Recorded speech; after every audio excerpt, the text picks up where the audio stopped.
Welcome, Nina. I am so thrilled to have you on. It's an absolute honor.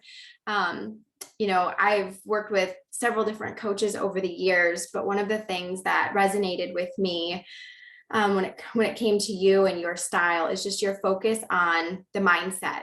And when I first met you, I was just in a very, I don't want to say a dark place, but I was definitely in a recovery phase. Yeah. And I post competition, and it was like I needed to learn to love myself exactly where I was. So with that, I think that is one of the things that makes you stand out, and makes you very different as a coach. So do you want to kind of share with our viewers a little bit about your backstory?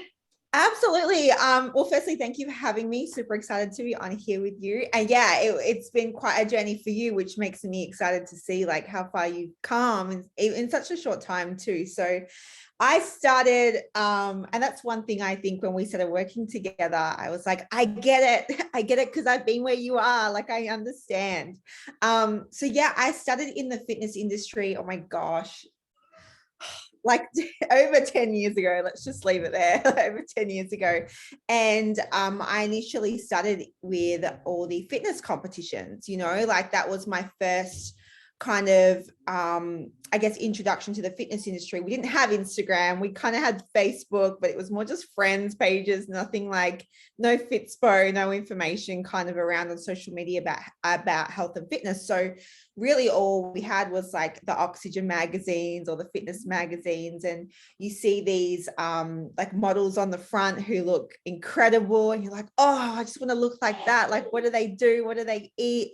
So I started reading all of those magazines and following those like diets and stuff like that. I was really active. I was a dancer first for like my whole life, but I just never was happy with my physique. And I always spent so much time trying to be just skinny, just because of the dance industry at the time. The smaller you were, the more jobs you got booked and all of that kind of thing. So I had already been in like this unhealthy mindset in regards to my body and where I thought I should be. Because, you see all the Cosmopolitan magazines back then, it was very much the skinny, thin models with no muscles and things like that. So when I saw the fitness magazines, I'm like, oh, these girls have more muscle and shape. That's more me, but I want to be leaner. And then I saw my first ever bikini competition. I was like, oh my gosh, this is so cool. Like these girls look amazing. I just want to do that. So that's how I started in the fitness industry. I started competing as a bikini competitor, and it worked really well with my dance background because of all the stage presence and everything. And I just really loved it. But because like now there's a much healthier approach to that, we all know. But back then it was really, set meal plan. There was no macros, there was no flexible dieting, there was nothing to do with that. And it was very much cut out all these food groups, eat really rigidly, and you have to stick to this plan and do like hours of cardio training. So I got into that, which I really enjoyed because at the time, because I just loved like a challenge and pushing myself. But in 2 years, I got my pro card, which is actually really fast. In the grand scheme of things, when someone is competing and they're looking to get to that pro status, like these days, it's actually quite fast to get to. So I did that in 2 years, but that meant that I just did not stop for 2 years. It was like, go, go, go, go, go, competing, traveling to compete. It was just so much. It was always constant dieting, training. But in between that, I would get super lean for the shows. I would rebound because I didn't know what to do with my body in between. Like I didn't know how to eat off my meal plan. Like I would stress about eating at a restaurant, or I would cancel social events because I was just so anxious about deviating off what I was meant to be doing. because I just didn't know how to do it any other way. And if I didn't, I would gain a ton of weight back really fast because I just didn't understand at the time how our bodies worked, right? But with that, it was just such a toxic, unhealthy time in regards to my relationship with food, my relationship with myself, and how I perceived myself as well, and what I tied my self-worth to. So you know, we've all been there, like you've been super lean as well. And as much as that looks great, now we all know that's not sustainable. Like we can't be contest prep lean forever. But in my mind, I was like, yes, I can. At the time, yes, I can. And I'm going to do everything to do that. But what I found was that during that time period, with pushing to do that, it didn't matter how lean I was or whether I gained body fat. Like I still just was not happy with what I saw, if that makes sense, unless I was ready for stage. And even then I would still nitpick at myself. So it was almost like nothing was good enough, no matter how lean I was or whether I wasn't lean enough. And if I gained a pound, I would feel like I was fat and horrible and felt disgusting. And I would go then to extremes to do more cardio to try to get that off. So mentally, it was a very unhealthy time, but also physically, because our bodies need time away from low calories. They need time to eat varieties of food. They need time away from so much cardio and so much training. But I didn't understand that because I had no one to tell me that at the time. Right. So I was just like, I'm invincible. I'm just going to keep pushing because I have this goal. I wanted to get to the Olympia. I wanted to do all these things. And I didn't care at what cost, because I didn't realize there was a cost, if that makes sense. It does. And I think even outside of being a competitor, I think that, you know, just say even lifestyle clients, we're, as women, and I think maybe men too, but especially women, we judge, we are so harsh on ourselves. And it's like, it doesn't matter, you know, how lean you are or how fit or how strong, you're always looking for that negative and then nitpicking it, you know, and just kind of tearing it apart. And it's like, well, you look better than, you know, 90% of the population, but yet you are still criticizing, you know, your hips or your abdomen, something. Hip dips. Why do I have? Because they're normal. Yep. Absolutely. And that's where I really had to go through it, right? It wasn't even just there, like that was the starting point. And it wasn't until my body actually broke, literally, I call it breaking point, because literally my, you know, hormones shut down, my body was just shutting down. And I realized very quickly that my health was compromised and that I could lose my health. Now, you know, when you're in your early 20s, you're like, whatever, like, I don't care about my health. I'm young and healthy and whatever. And yeah, I started really experiencing terrible symptoms. Like I had no menstrual cycle for 2 years, and I didn't think anything of it because at the time I didn't understand that that was a problem. And not just that, but walking around feeling like absolute crap, like a zombie almost, not being able to function, zero energy, zero desire to even get out of bed in the morning. And I finally went to an endocrinologist because I knew something was wrong. And this was my like aha moment of, okay, health is a big deal. She basically looked at me and said, Nina, do you want to have children one day? Do you want to have a family? And I said, well, I don't know. I'm like early 20s, but I would like to have the option. I don't want the option taken away from me. And she said, well, unless you start making some significant changes with your lifestyle, then that's not going to be a possibility. And as a young female, that's a big slap in the face. Like you don't, you're like, I was like, whoa, okay, something needs to change here. So that's when I really decided to learn. I went, okay, if I'm going to heal my body, yes, I'm working with a doctor I had to go on hormone replacement therapy and everything like that. However, she was fantastic and she was very holistic and said, you can make a lot of changes yourself that's going to speed this process of healing up. So I just went into learning mode of how can I do that? Mm-hmm. And that's what's led me to now with how I coach now. It's like, okay, well, I had to learn how to heal my body and really learn how to prioritize my health and learn that health is everything, like absolutely everything. Because once your body breaks, it takes a long time to heal. It took me 5-6 years to really get to a great place, right? In terms of not just body, but also mindset. So that's where the Aria keeps talking. I can hear. I'm sorry, no. I'm live, real life. Real. So it's hard when you come from being this fitness icon, you know, leading in the fitness industry, to, all right, what do I need to do to get well? I need to prioritize my health. It's not about how I look right now. Otherwise, I'm not going to have a quality of life in the future. So I had to, what do you call it? I just had to surrender. Because what I learned was, okay, to heal my body in terms physically, I had to surrender to not being lean. Because I had to eat more food to do that. I had to learn to eat a variety of food again to get enough nutrients in. I had to do less training, so less cardio, and our bodies adapt to doing what we do. So after years of just training like 2-3 hours a day, eating very little, my body was adapted to that. That was my new normal, my new baseline. So I had to really let go of that. And I gained like 35 pounds, you know, and I'm quite tiny. So on my frame at the time, that was a lot. So when you're already lean and hating yourself, what you see in the mirror, to then gain 35 pounds, having to surrender to that and realizing I just have to do what I have to do to get better and be healthy physically and mentally, it was really hard, really hard. I felt even worse about myself initially because I just felt huge in the skin I was in and uncomfortable. My clothes didn't fit me.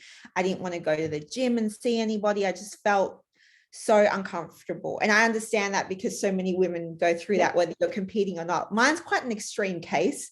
But that's when I think the magic happens, because you're in a body, you are uncomfortable. However, I knew I needed to take a good year of staying where I was physically to heal myself. So it was like, okay, I need to learn to love where I am now, or I'm never going to be happy. It was, yeah, you have to. And that was not just a big deal for me, but so many other women, like we've spoken about. It's like, if you don't love where you are right now, this second, if you don't learn to do that, whether you're 5 pounds or 10 pounds lighter, or whether you're 10 pounds heavier, you're going to still feel the same about yourself. Losing body fat really is not connected to how you see yourself, or your self-worth, or how you perceive yourself, or how much you love yourself or not. And it's absolutely okay to be in a place where you are uncomfortable and want to improve. But there's a difference between wanting to do that and just hating where you are now and wanting to change because you hate where you're at. Like, that's unhealthy. And that's where I used to always be. It's like, I hate my body right now, so that's why I want to diet and do all these things. It's like, no, hang on a second, like, love where you are right now and learn to do that. And then when I started to actually drop weight, unintentionally, actually, like just because my body started getting healthier initially, it's like, oh my gosh, I just lost 2 pounds. I feel amazing. Yep. This is amazing, because I already am in a great place. I love where I'm at. And then now I feel even better. Like, this is amazing. So yeah, it was a real big journey for me initially with the competing, having to learn to heal my body and my mind, and then transitioning back into, I guess, getting in shape, or getting to a place where I just felt good, not necessarily complete, but just feeling really good. And that took a long time, but definitely worth it. Yes. Yeah. And it is, it's a process. And sometimes I think people don't realize, or the general public doesn't realize, when you compete, for the most part, you know, as competitors, I don't think that people are super arrogant or self-centered. If anything, I think we all kind of fall into that category of wanting to compete because we love the challenge. Maybe we're type A, we love, you know, packing our meals, we love our workouts because they're therapeutic on some level. Yeah. And then somewhere there's a shift for a lot of us. And I think if you don't have that initial mindset going into it, and then really, you know, I think for myself, it was like I had that mindset going in, but then coming out. So, you know, I'm going to compare it because you're a mom to be. You have baby number 2 on their way. Yes. She's on her way. She'll be here in 3 weeks. Yes. Sooner.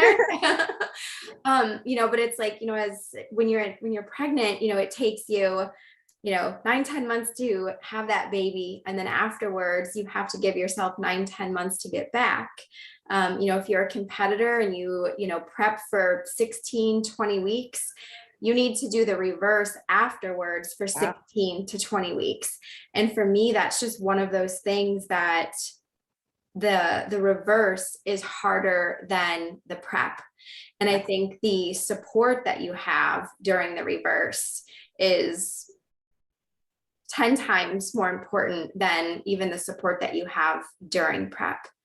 So that was, I mean, to me, I mean, I love you for kind of helping me fall in love with myself and where I am today or where I was when we first met, because I wasn't in that place, you know, so I was always comparing myself to stage lean, and, you know, it's not a healthy place to be. No, and it definitely applies not just to competitors, but anyone who's been in a low calorie diet or trying to lose body fat for an extended period of time. You know, I've had other clients who don't compete and they've just been in a deficit for 6 months. It's like, all right, you're after you finish doing that, the next 3 to 6 months is actually more important, and you completely nailed it. It's that recovery phase after the deficit, no matter how extreme it is. Like anything, even up to 8 weeks of dieting shows that our bodies actually adapt. And what I mean by that is, let's say you eat normally on like 1,800 calories a day and you maintain your weight easily, but you want to lose a few pounds or more. Okay. So we're in then, we lower your calories, let's say 1,400 more aggressively. After 8 weeks of being on 1,400 calories, your body adapts. So now your new normal might be 1,500. 1,600 or even 1,400, depending on how quickly your body adapts, because everyone's different.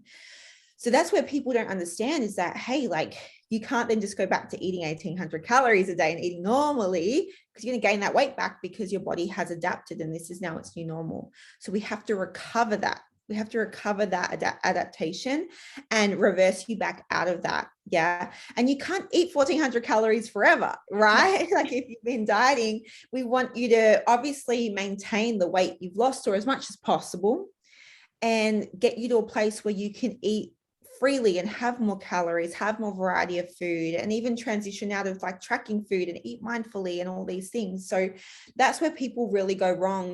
Not many people really have an issue losing weight or losing body fat. Like you said, that's actually the easier part.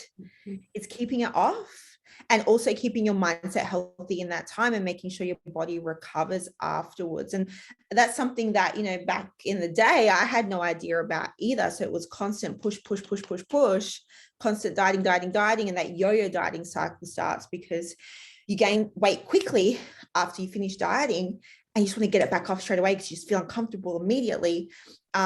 And you just then go back into that deficit and then you jump back up. And it's just this cycle. And so many women are still in that cycle. And whether you're a competitor or not, it's there. And that's where that negative body image just comes into it, because you just start beating yourself up and then you start restricting and punishing yourself for the food you're eating. And then you restrict and then you end up binging often on food because you can't sustain that level of food for so long. So it's just huge, vicious cycle and a huge mess that so many women, not just women too, a lot of men as well, get stuck in and get sucked into. And then you just in this unhappy place, which is horrible. How do you feel like going from being stuck in that now? Like you seem so much happier when I talk to you. It's pretty incredible. Yeah. You know, obviously working through a lot of the things, and, you know, one of the, I have a couple of things to say there. So one of the things I wanted to kind of point out is within your coaching, you include like a mindset checklist. So every week when one of your clients checks in, you know, it's not just, hey, here's my food diary, or this is what my macros were, or my workouts for the week, but also, you know, what was my win for the week, or, you know, what's something that I love about myself. And then when you ask those questions as a client, you know, that person has to think about them. So I had to sit there and be like, okay, well, what was good this week? What went well? You know, maybe it was just going out to dinner with Calvin and then not feeling like, oh, I can't have what I want to order. Or then I think one of the biggest things that a lot of women do is that, okay, fine, we'll go out, we'll enjoy that meal. But then that next day when we get up, it's like, where's that cardio machine? Let me just, you know, let me just add 60 minutes of cardio today to burn off that meal that I had last night, versus saying, you know what, I made that choice to go out to dinner. It was something special. We enjoyed a great meal and experience. And so today I'm going to go into the gym. I'm going to do my normal workout, and love myself for both of those experiences. Yes. But Oh, it's really working through those questions. And, before you mentioned how, we restrict. So maybe we start off at 1,800 calories. And I think that for probably more than 50% of the women who are listening to this, and I'm going to say it's probably closer to 90%, are going to say, 1,800 calories, I couldn't eat 1,800 calories in a day. And it's like, that's the goal. yeah. The goal is to eat as much as possible and to do as minimal as possible, and then maintain a happy weight. Does that mean that you're going to have your summer shreds with that? Probably not, but that should be your happy. I love myself right here. I'm comfortable. I'm enjoying life, and I'm not spending hours upon hours working out or training. Yeah, absolutely.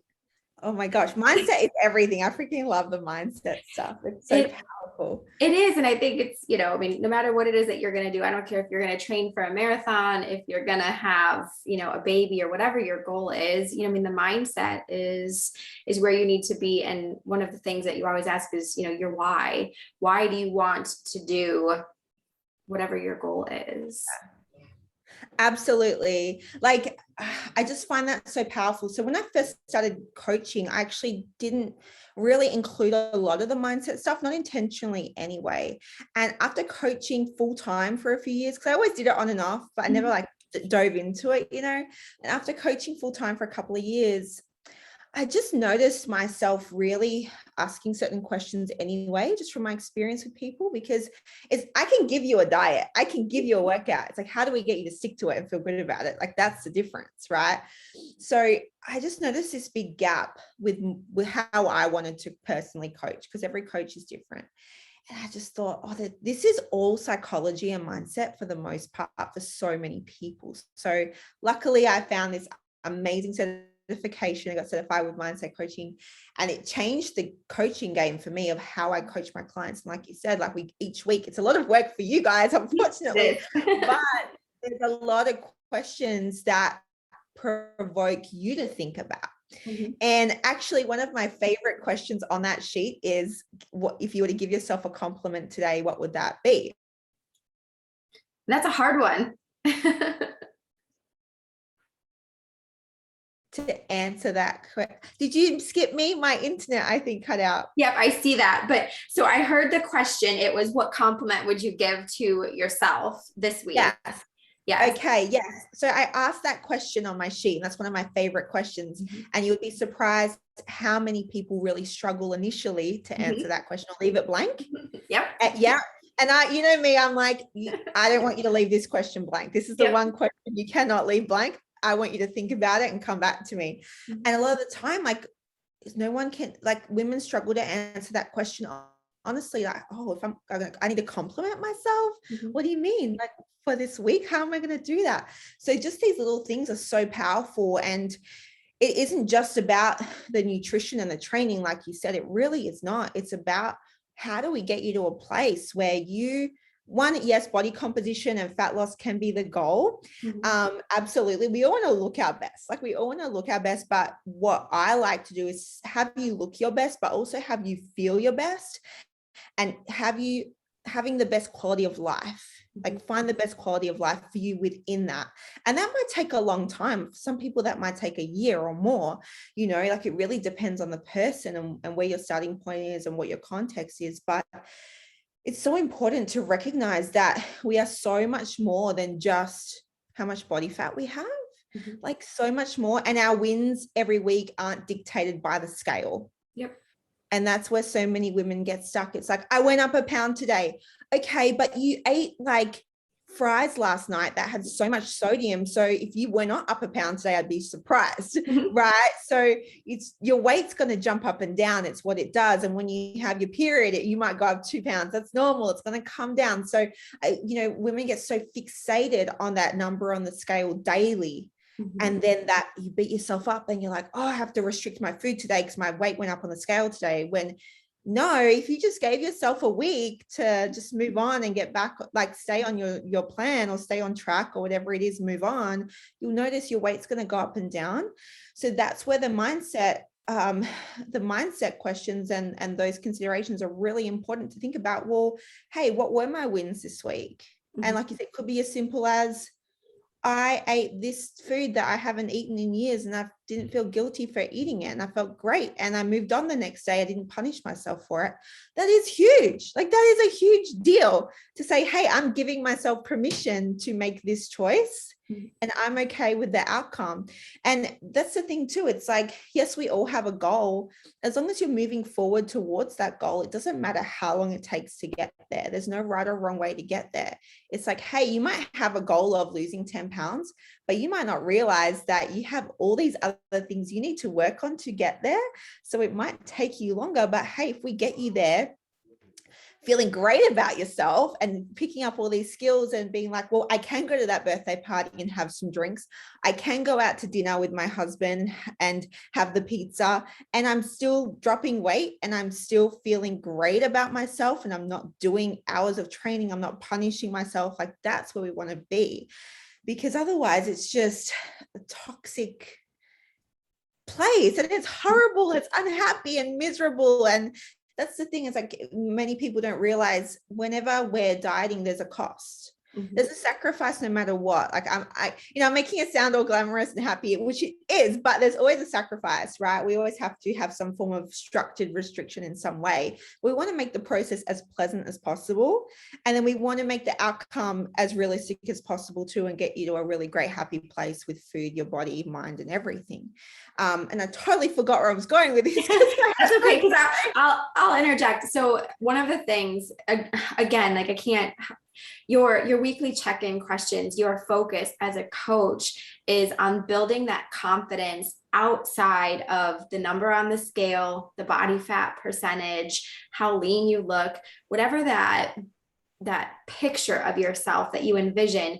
Your style of coaching takes it away from that and gives it that holistic approach. So then it's like, okay, what's your compliment for this week? Maybe you had a really awesome, maybe it was a workout. Maybe you had a great, work meeting or something successful that happened there that is outside of your body image.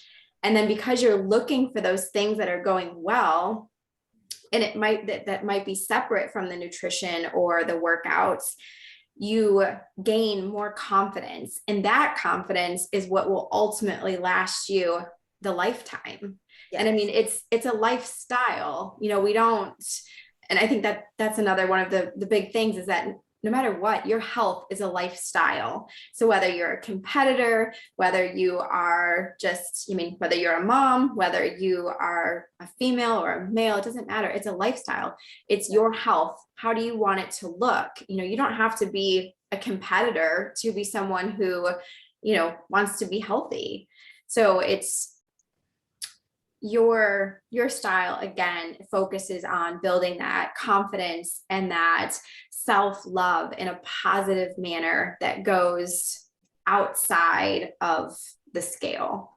And it's one of the things that I think allows someone to make health their lifestyle, because without it, you're just focused on one category or maybe two categories that, in the big scheme of things, they're only one or two pieces of that really big puzzle. Yeah, absolutely. Because at the end of the day, like, my goal is to have you get to a place where you're super confident to do it yourself and you don't need me. Like, that's the goal with every client. And for some people, it's a short period of time. For some people, it's a much longer period of time. But I don't need to keep you forever. Like, if I do, I'm not doing my job right? Unless you just like, hey, I like checking in with you, then that's a whole different story. But yeah, absolutely. Like, you need to have the skills to do it alone. And you need to have the skills to make those choices and feel great about your own choices and not feel guilty and beat yourself up. And that takes practice. It's like anything. I think the whole health and fitness industry, like, is seen so differently. Like, let's say when we're young, we go to school, right? We learn all these skills. We go to school so we can get a job and do all these things. It's a progression. But people forget that with health and fitness, it's the same thing. You have to learn. It's a whole learning process. It's not just a quick thing. So it does take time, and it takes investment of your time to learn, and then you can, go off and do it on your own, essentially. But I'll give you an example too. Like, it just stood out to me. I actually had a client this week. She's a fairly new client. She's doing amazing. And she's dropping weight unintentionally, actually. We weren't working on that first, but she had a check-in with me this week and she said, I'm really happy with other areas because we're working on her stress management and working on, she hasn't binged on food in like 4 weeks, which is a huge deal. And she's making better choices. There's all these amazing things happening, which she's recognizing. And then this week she was like, I'm just really disappointed that I didn't lose any weight though. Like, I'm really disappointed that the scale isn't going down. And I was like, firstly, if the scale hadn't gone down, it's no big deal because all these other amazing things are happening. Mm-hmm. However, I was like, what are you talking about? You lost 2 pounds. Because I look at averages for the week because our weight goes up and down anyway. So I said, on average, compared to the prior week, you've lost 2 pounds. But what she saw the number at the beginning of the week being exactly the same as the number at the end of the week, not the fluctuation in between, not that she was up 2 pounds the previous week. And she just thought it was a really unsuccessful week. Mm-hmm. And a lot of people, that happens to them and then they give up, right? You'll be in your journey and you're like, I'm just going to give up. It's not working, or I'm not achieving what I want to achieve. And I'm like, hang on a second, let's just paint this picture. Mm-hmm. Binge eating. You had these events which you went and you did an amazing job at making great choices that you felt confident with. You still had drinks or whatever it was.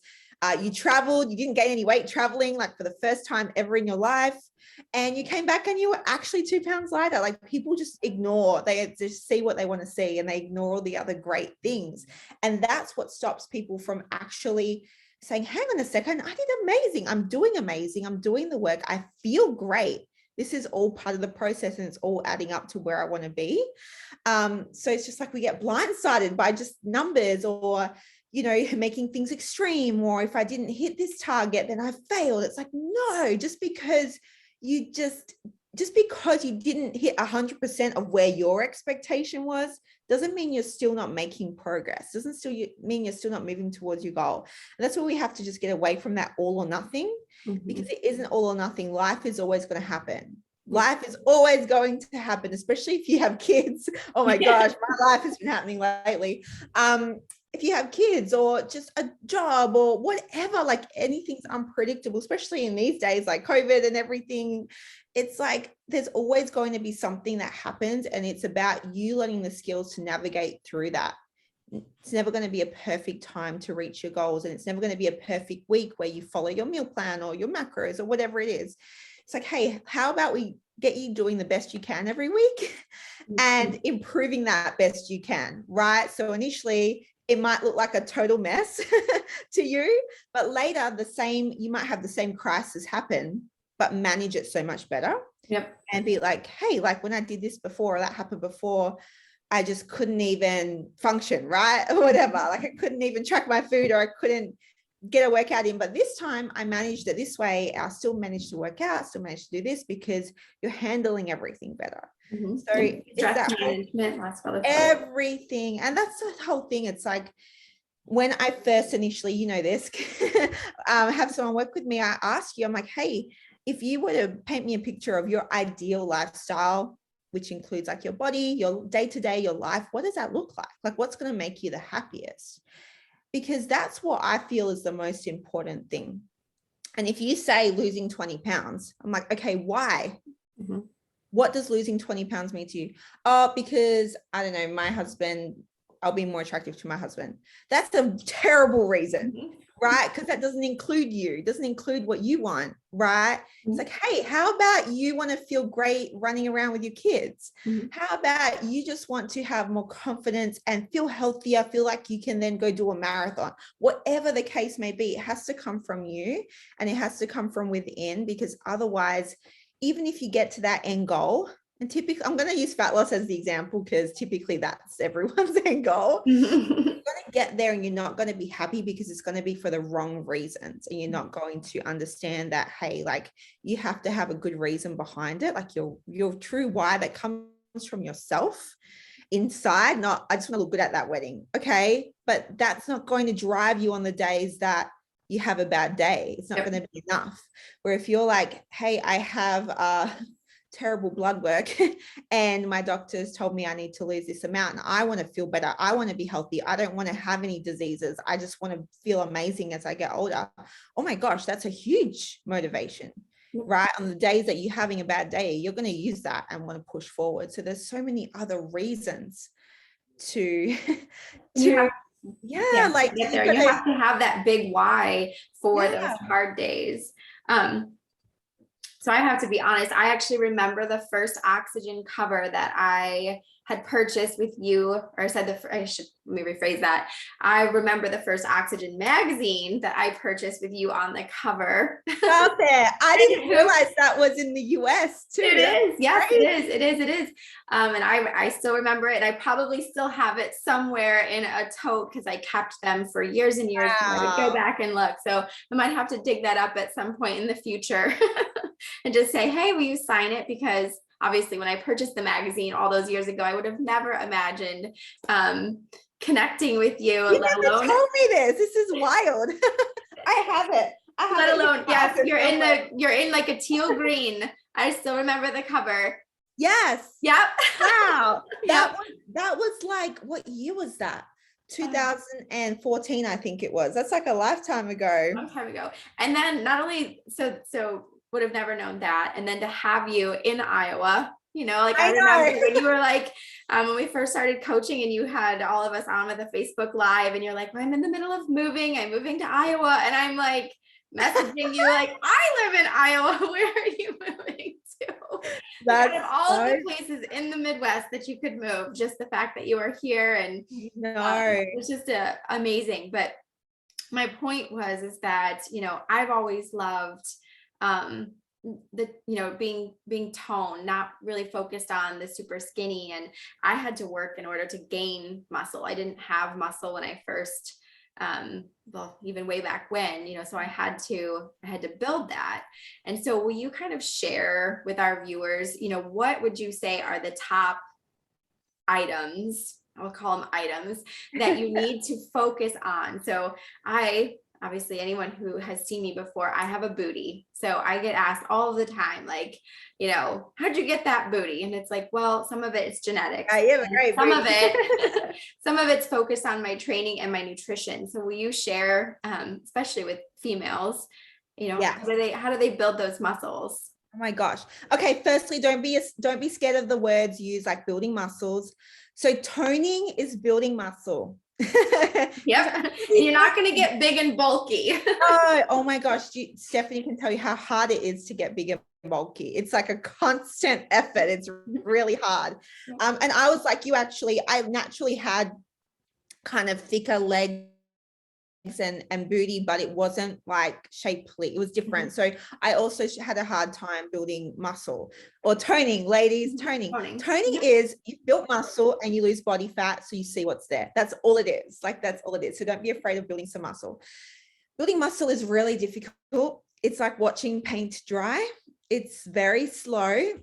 When you first start resistance training, so there's two key things we need to build muscle. You need to eat an adequate amount of calories, very least at your maintenance or above, so in a surplus. And then you have to do resistance training. Has to be resistance training. So that's weights or bands, but you have to also progressively overload that. And everyone's like, what is progressive overload? Oh my gosh.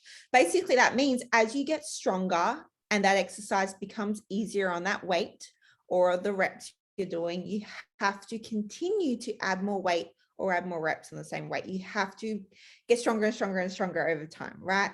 So if you're not doing that and you're just still lifting those 5-pound dumbbells to get a sweat up, you're not going to be building muscle. You're getting a cardio workout. It's a big difference. So that's the two key things we need. And a lot of women struggle with that because when you have to eat more food, what happens? You're not as lean. You get a little bit more body fat. You get a little bit more fluff everywhere, a little bit more padding, but we need that. We need calories to build muscle, and we need protein too. So that's the third key thing. You need enough protein. Okay. Everyone's different with protein intake, but if you need to focus on protein all your meals in the day predominantly. Okay. So the three key things you need to build muscle. And then you need a whole lot of patience and you need to be training consistently too. And it takes time. So particularly the booty, we need a lift, ladies, like none of this like fluff, doing, you know, what are these exercises? I see like kickbacks on the Stairmaster. Like that's not going to build you a booty ever. Never. It'll get your heart rate up, but that's about it. So really learning how to do those key compound lifts like squats, like barbell squatting, glute bridges, hip thrusts, and all the variations that come with those are key. Lunges, even deadlifts, you know, to an extent, depending on how you do them. Those big movements are so important to build muscles. We're recruiting so many muscles doing it, and you cannot build a booty without it. I see a lot of women doing a lot of like isolation work with their glutes, which is great, and that's fantastic. That helps, but you need those big movements first as well. But even if you're doing all of that training perfectly, unless you're eating enough and getting adequate protein intake, you will not grow. So that's where it becomes very important to have periods of time where you are eating more, training hard, you have more energy, so you can lift more, you feel stronger, you feel great. And then all the dieting is, all the fat loss is taking the body fat off to see what's there. And then you have another period of time where you go, well, I feel good, but I kind of want to build a bit more. I want a bigger booty. I need to spend more time eating more and lifting. And I don't mean a month. I mean like 6 months, right? At a time, or 3 to 6 months at a time, going through proper training blocks, proper training programs, and not just going in and doing whatever every day. Like you need a structured training program. It really is key to shaping your body how you want it to be. So if you are stuck in a deficit all the time, you're actually losing muscle during that time too. We reduce calories without sacrificing some muscle loss. And that's where I said, you know, when we do fat loss, there's always a sacrifice. One is muscle to an extent, typically about 30% of the weight we lose is lean body mass. And then secondly, and that's like the part we're trying to keep. Yeah. That's the part you want to keep. And that's one reason why we don't want to do crash dieting. Yes. So if you go really fast, you're going to lose even more than 30%, right? And then you just end up like being tiny, which is fine if that's what your goal is. No problem. Some people want that. Most of us want a booty. So yeah, it becomes really important to then eat. And that's where most women really struggle with that side of things. So I kind of want to go into that a little bit. And I know that we might run out of time, so we might have to do another one just on nutrition. Right. But let's just focus on protein. So on like, and just a basic, because it's obviously just kind of a basic recommendation. If you are 130-pound female, how much protein would you recommend that female consume if they want to be in a deficit and be losing weight, or if they want to be building muscle? Oh my gosh. So I don't like doing it this way because it's well, then you do it the way you want. No, I have to calculate it all. Okay. So typically I would calculate your protein intake based on your height, weight, how much body fat you have, lean body mass. We work that out. I like to do it per your lean body mass because that takes away how much body fat you have. So we really look at what's underneath and how much protein you actually need. But because we're not doing that right this second, the simplest way to do it is a gram per pound, right? A gram per pound is a starting point.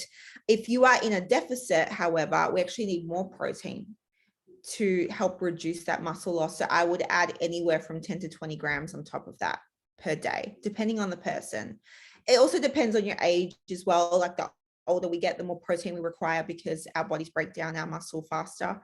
But when you are in a surplus, you can actually get away with less protein. So you can maybe eat, instead of 130 grams, maybe 110, 120, because the more calories we have, our body doesn't want to break down our muscle, doesn't need to. It's protein sparing to when we eat more calories. So I would just keep it simple, a gram per pound. You might, depending on where your starting point is, you might reduce it by 10 grams or 20 grams. If you're someone who doesn't eat much protein and you're not used to it, you could increase it over time. But if you're dieting, then we want to add a little bit more on top of that as well. So yes, it's probably a great indication. If someone is more so in the obese category, however, it kind of like, you don't want to be eating 220 grams of protein, but if you keep it around that range, honestly, for most females who I work with, anywhere from 120 to like 160, no matter what weight you are, is typically like a good range to be in, depending on your goals. And there's a lot of benefits to having higher protein. So, I mean, because it's going to have like a higher thermo effect of Yeah. the food. It's going to fill you up, Yes.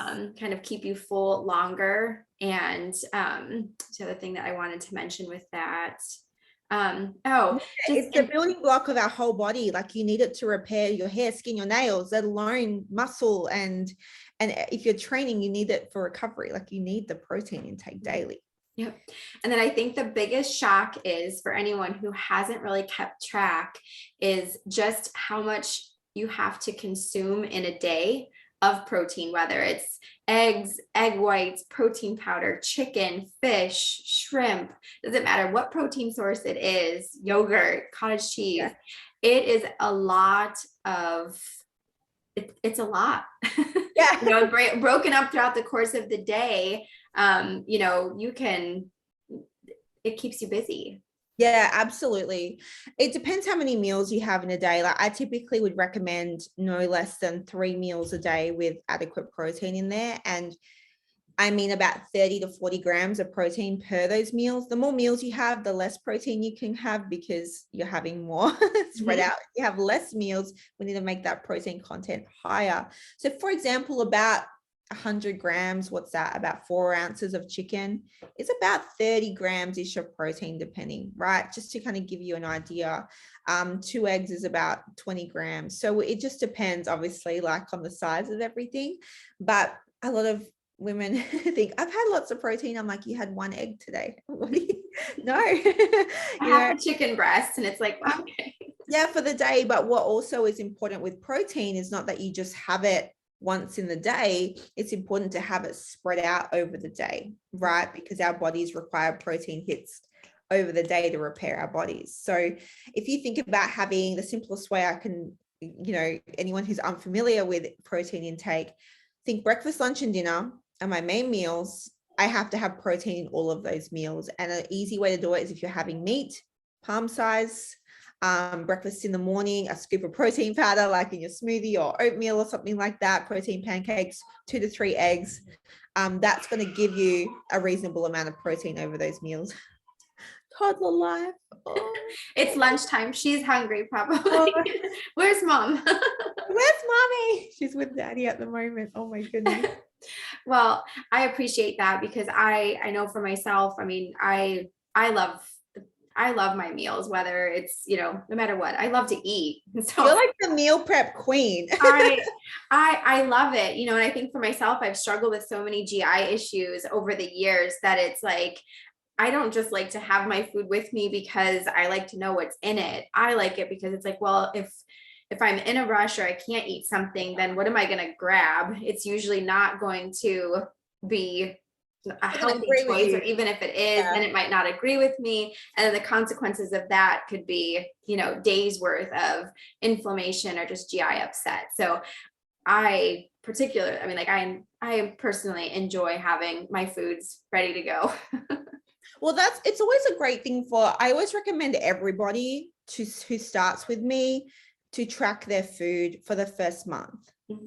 But especially if you're new to nutrition, just because it's an eye opener for what you're actually consuming. Mm-hmm. And secondly, you can then see, well, hang on, I ate this food this day. I didn't feel very good afterwards. Maybe I was really bloated the next day. And we really take a look at that and say, well, you know, it's not just about no food is off limits, because that's kind of my like philosophy. No food is off limits within reason.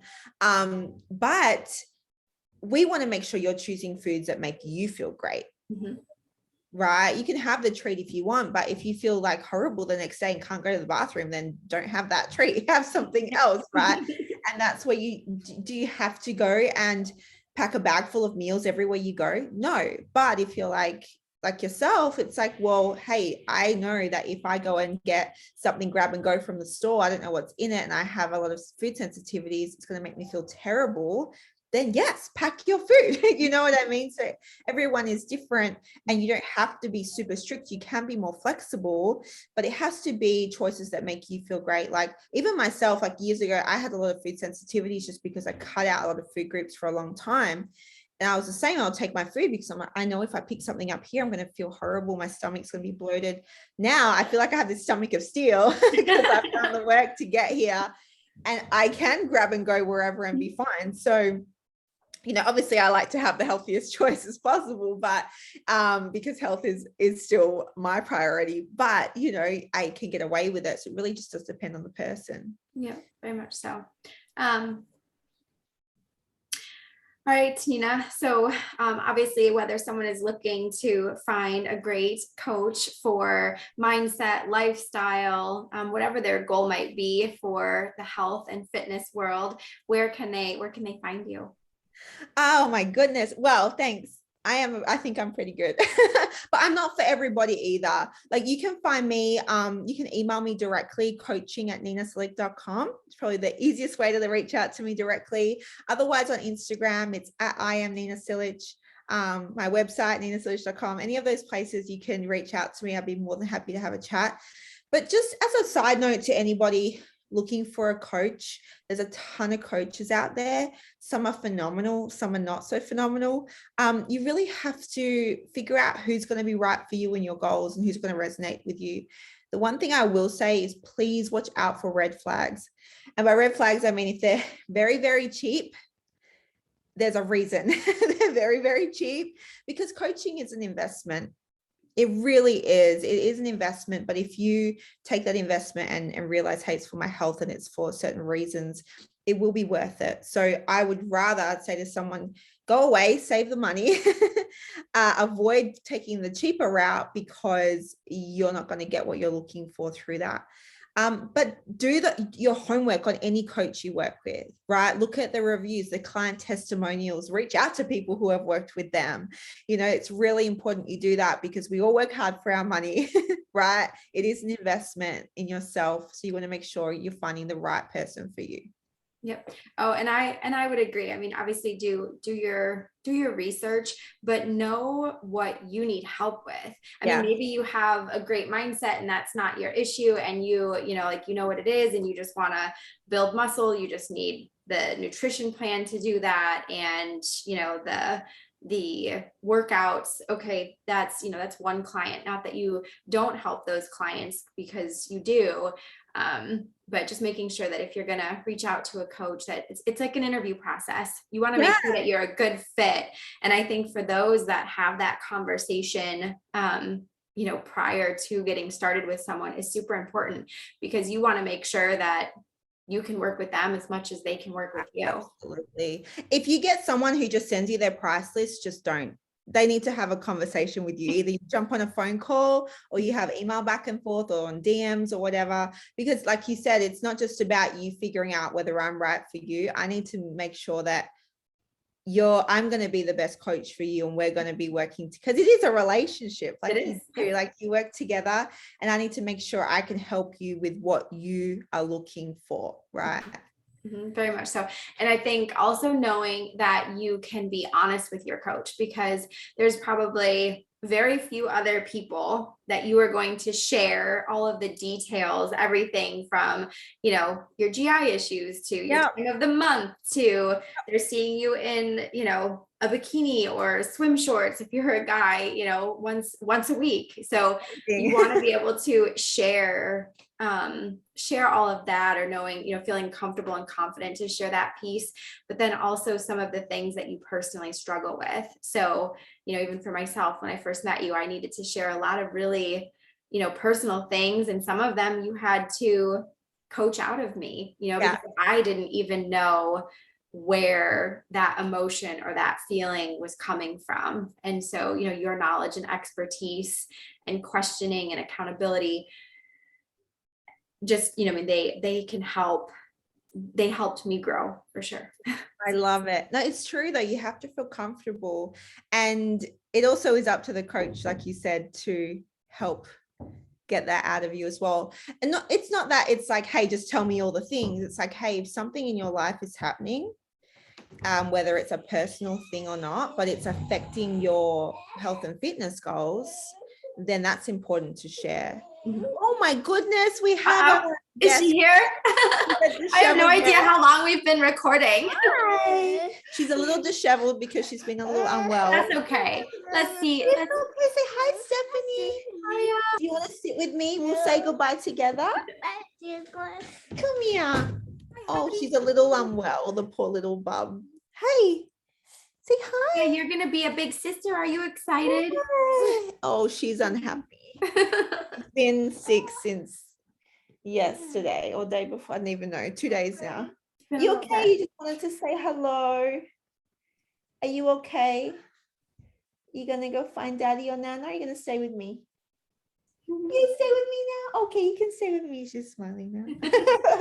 I have no idea how long we've been on. I was afraid we were running out of time and it was gonna cut us off. I don't know. Do you have a time limit with your Zoom? I think we only have 40 minutes for the free Zoom. It's still going. It's like an hour. Okay, that's what I was thinking. So I knew that we had before I started recording, but I didn't know how much time had elapsed. Anything else that you want to add? I know eventually I want to have you back on after baby and talk more about like just nutrition and macros and how to look at all of that. I don't know what else to add. I think, okay, if we do like one final thought, maybe. Okay. One last thing I would just say to anybody that is wanting to, I have so many things I would say, but if I was to pick like one thing to say to anybody just on that health fitness journey, excuse me. Shh. Try that. Yes. Okay. Can you just be quiet for 1 second and then I'll be right there. She's not right there. Okay, let's try that again. Okay. Okay, baby. Can you hang on? Wait 1 second. You're I fine. Come here. Come here. Come here. Come on. I will come out in a minute. Say, Daddy.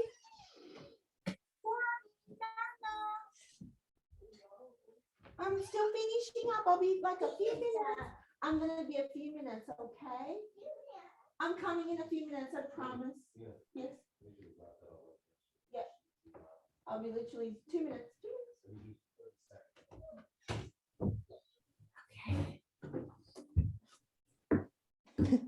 All right, maybe no final thoughts because she knows like she's a mess. She needs you. Oh no. So let's just do outro. What would you like me to do? No. I'll do the outro and I'll record that separately. But so no, give us one final thought. Okay. So what is, and I'll ask you, so Nina, give all of our viewers that top thing to focus on. It's not happening. Hi, do you want to sit with me? Come sit with me. Yeah, I don't think I can. She's done. All right. I'm sorry. I'll just say thank you for having me. Daddy's gonna. Oh, sweet. I'll be right there, baby. It's okay. It's okay. Thank you so much for having me. I just really appreciate you and giving me the opportunity to share. And here we are in real lifetime. Mum life is calling. And that's good. It's real, right? We're all real. We're moms. Exactly. We're business women. We have careers. Doing it we are all. Wives. We are all of it. I know. Thank you so much. I appreciate it. You are welcome. Nina, do you want to give us one tip, one final thought? Definitely focus on, no matter what your goal is in terms of health and fitness, always focus on what makes you happy. At the end of the day, whatever makes you happiest is going to be the key. It's going to keep you going. So really draw it back to that. Perfect. Well, thank you so much. It's been a pleasure. Thank Go you. get to your mom duty. Thank you. Thank you so much. Bye. Bye.